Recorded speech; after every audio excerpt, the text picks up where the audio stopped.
Viral talaga ngayon ang nangyari sa flight attendant na si Christine Dacera. Ngunit matapos kasuhan ang mahigit 11 o 11 na lalaki na di umano'y sangkot sa pangyayari, ay nagsalita naman ang best friend ng mga suspect na si Avi Santos.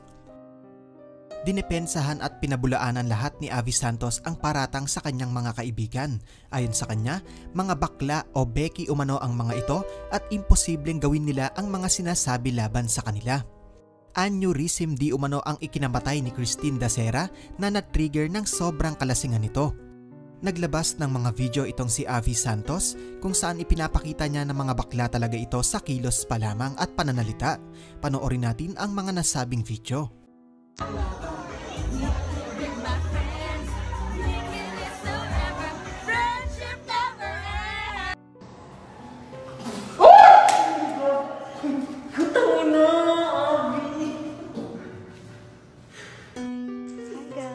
I got Mar.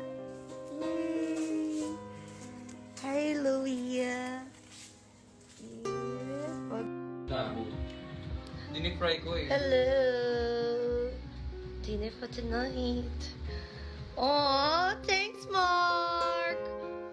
So spoiled by mga mama. And roll. Hey! Hey! Party crasher, penny snatcher. Hey! Hey! Call me up if you a gangster. Hey! Hey! Messy, just get dancey. Why so serious?